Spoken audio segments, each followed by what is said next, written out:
dije también en el video, ahora hay una burguesía educativa.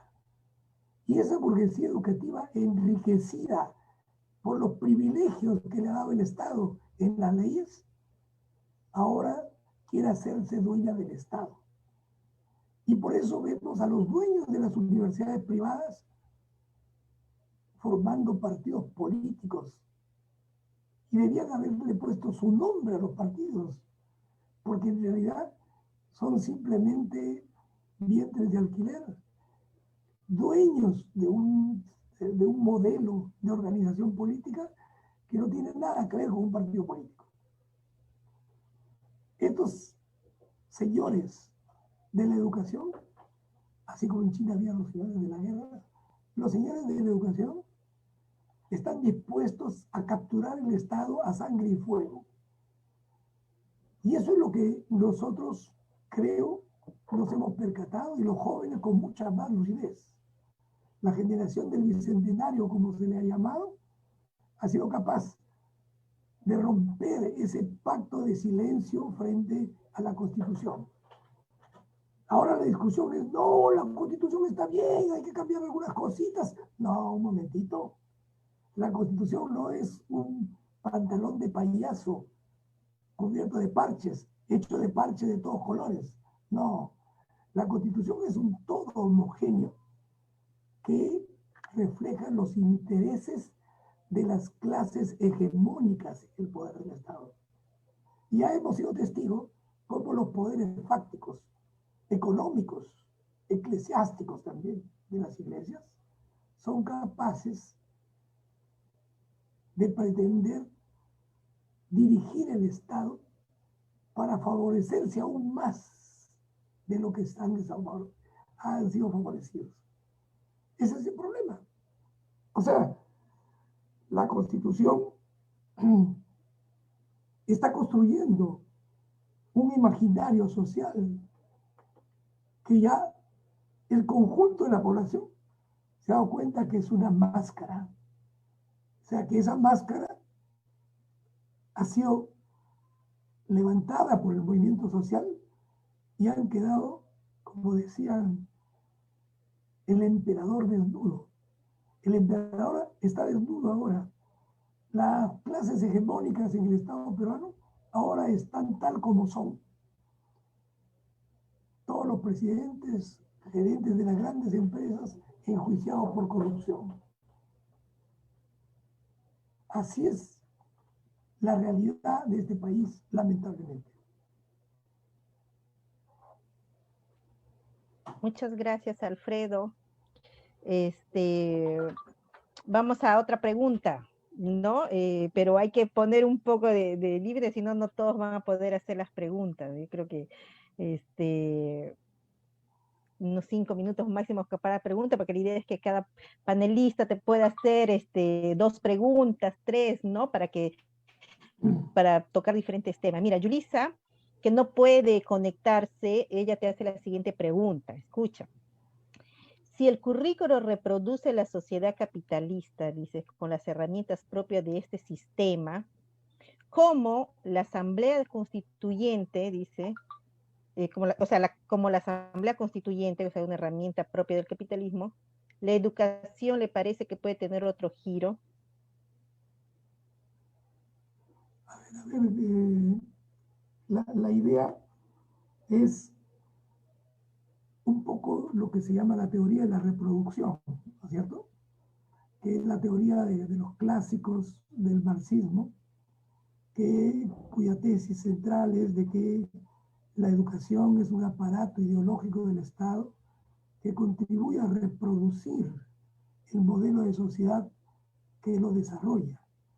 Es decir, que la escuela, como dice Bourdieu, que es el espacio de violencia simbólica a través del cual se va reproduciendo la sociedad en favor de quienes están siendo favorecidos. Entonces el currículo debe expresar eso. Por eso muchos profesores, muchos colegas, muchos padres de familia se extrañan de que no haya cursos de historia, de cívica, y incluso hasta pre-militar están reclamando en el currículo. Sin embargo, yo creo que este es otro debate. Lo que nosotros estamos queriendo demostrar o queriendo decir, que la escuela pública es el escenario de la lucha de clases.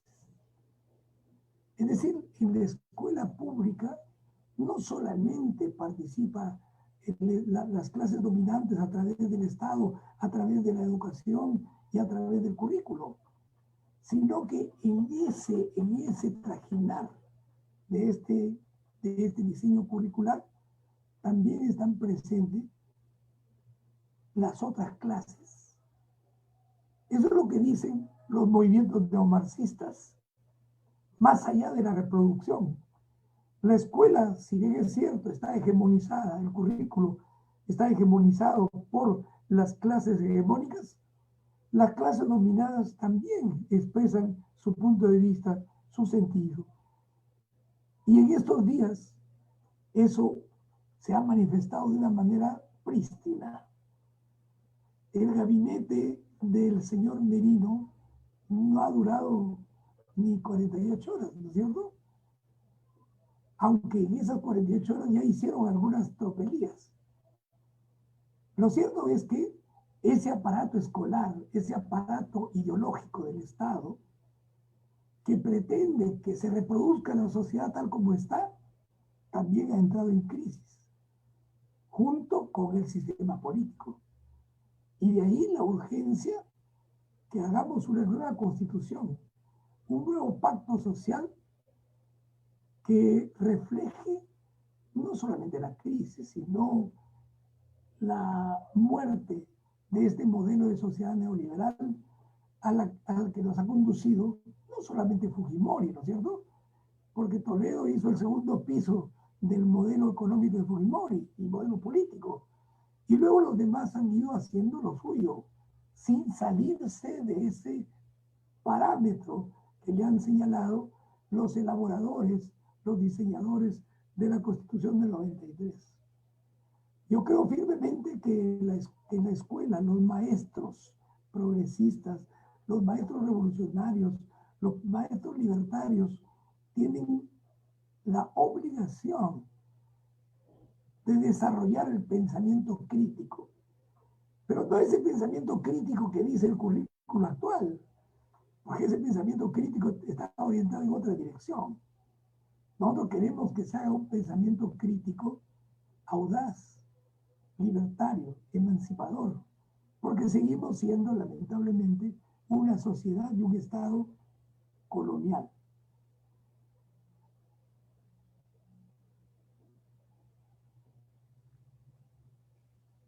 Yulisa, espero que esté respondida de alguna manera la duda.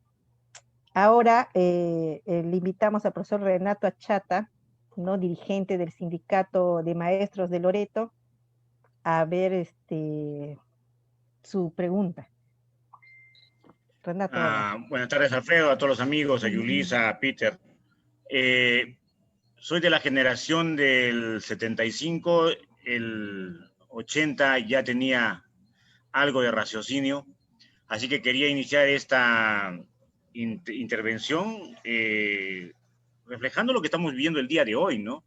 Que es el entierro de una figura histórica, ¿no es cierto?, como la de Diego Armando Maradona, que para mí refleja en un ser todas las contradicciones que la sociedad nos presenta, ¿no? Este muchacho de la barriada pobre, que por tener las características de un arte o un deporte, ¿no es cierto?, es cooptado por el sistema, subsumido, oprimido, exprimido y finalmente degradado como ser humano, ¿no? Entonces, en él se refleja, ¿no es cierto?, la gloria de un tipo que tenía demasiado talento para el deporte, un genio como todo el mundo lo dice, pero que la estructura concreta en la que se desarrolla no le permite, ¿no es cierto?, desenvolver esa grandiosidad, sino que más bien lo va destruyendo, ¿no?, como persona, porque esta fama que nos inventa el sistema esta utilización de figura comercial en la que se convierte Maradona, en la marca Maradona, termina por destruirlo y convertirlo en el subhumano en el que dolientemente lo hemos visto caer todos, ¿no? Todos los que lo hemos admirado en las canchas, todos los que hemos visto ese partido ante Inglaterra, lo hemos visto después degradarse como persona, ¿no? Entonces la sociedad que te puede llevar a la gloria también te puede degradar a pesar de tener todas las garantías del desarrollo y de la riqueza. Y yo ponía este ejemplo, Alfredo, porque en el video, no te he escuchado ahora en el video, tú planteabas que tu premisa fundamental o una de tus premisas era que vivimos en una sociedad colonial, ¿no es cierto?, donde existe una colonialidad del pensamiento y una colonialidad del saber. Entonces, yo no sé si eso termina siendo limitado, porque no sé si es solamente el problema del pensamiento, ¿no? Porque lo que siempre se ha sostenido es que el pensamiento refleja una estructura concreta, ¿no es cierto? Si hablamos de clases, entonces hablamos de estructuras, ¿no es cierto? Y la estructura concreta que refleja nuestra escuela, nuestra sociedad, es sin duda una estructura dividida en clases sociales con intereses encontrados, ¿no es cierto? Que no sé hasta qué punto solamente se resuelvan las contradicciones en el terreno del pensamiento y del control del saber. Yo creo que se refleja en el control concreto del bien material, ¿no es cierto? O del control de la estructura. Y en esa medida, yo no sé hasta qué punto uno puede ir viendo la solución solamente en lo que tú llamas el instrumento de interés de las clases dominantes, que sería la Constitución. O sea, ¿para qué recrear una Constitución nueva, ¿no es cierto?, si lo que está mal es la estructura de fondo? Entonces, tal vez la necesidad de una educación distinta también plantea la necesidad de una construcción, una visión distinta, un imaginario, por lo que he visto que el término utilizan acá, un imaginario de sociedad completamente distinta, ¿no es cierto?, que va a tener que ir más allá de constituir una constitución, ¿no es cierto?, porque lo que estaría mal son las estructuras, ¿no? En esta semana hemos visto que, a ver, el Congreso está quemado, el Ejecutivo está quemado, el Tribunal Constitucional no responde a las demandas de la sociedad. Y ahora tenemos una policía completamente desfigurada, que amenaza a rebelarse en defensa de sus privilegios. Entonces, tenemos por lo menos 4 instituciones de la estructura del poder burgués, de la sociedad burguesa, completamente desdibujados. Entonces, el repensar una nueva sociedad no debería ir más allá de repensar una constitución y tal vez reconfigurar toda una nueva sociedad. Digo, ¿cuál es el reto que está planteado para los maestros que tú llamas precisamente revolucionarios, contestatarios, ¿no es cierto? Gracias, Renato. La imagen que has usado de Maradona yo creo que refleja toda la contradicción de este modelo de sociedad globalizada, donde las personas tienen, al final de cuentas, el valor de sus bolsillos y no de otras partes de su persona. Yo creo que Maradona es la expresión más nítida de las contradicciones del mundo capitalista globalizado. Es decir, un muchacho que surge de esos lugares tan pobres de Buenos Aires se encumbra a lo más alto de la pirámide económica y, por supuesto, en esa altura de la pirámide, él comienza a recuperar su identidad. Yo creo que el muchachito de la barriada de Buenos Aires siguió siéndolo, y por eso es podríamos decir, un irreverente en todo sentido, irreverente con la FIFA, irreverente con las dictaduras militares, con los movimientos neoliberales. Él ha sido capaz de estar de la mano de Fidel, conversando y jugando con Evo Morales. Es decir, él nunca ocultó su afecto por quienes luchaban por una nueva situación social, por una nueva sociedad. Y sin embargo, también él contiene, aparte de ese afecto enorme por la vida social y política, su persona también refleja la podredumbre del sistema. Es decir, la vida licenciosa, las drogas, los escándalos, etcétera, etcétera, son parte de esa contradicción. Y por eso es que el problema de la Constitución no solamente es una ley de leyes, es un espacio global de las convenciones. Y aquí estamos diciendo ya que este régimen ha entrado a su fase terminal. Es decir, hasta la etapa de Kuczynski, el régimen parecía soportar algunas cosas. Pero aquí le ha llegado la crisis, no solamente del coronavirus, sino de la crisis económica tan grande que se ha producido como consecuencia también del coronavirus. Pero sin el coronavirus esa crisis seguía avanzando. Y por esa razón creo que el problema de las estructuras y las superestructuras hay que conversarlo con más detenimiento. Yo creo que el problema de qué es primero el huevo o la gallina, y qué es primero la revolución económica y luego la revolución cultural, o realmente hay una dinámica dialéctica entre lo que es la estructura económica y la ideología que la soporta. Esta ideología capitalista salvaje que nos quiere convertir en compradores compulsivos, que quiere ampliar el mercado hasta sacarnos el último centavo de nuestro bolsillo, porque lo que ha generado es que ellos no producen satisfactores de necesidades humanas, sino que producen satisfactores de deseos humanos. Las personas tienen 5 tarjetas en su billetera, pero todas están con 0 soles. Y por supuesto, ellos han incrementado el mercado de compradores a una economía que ya no resiste más.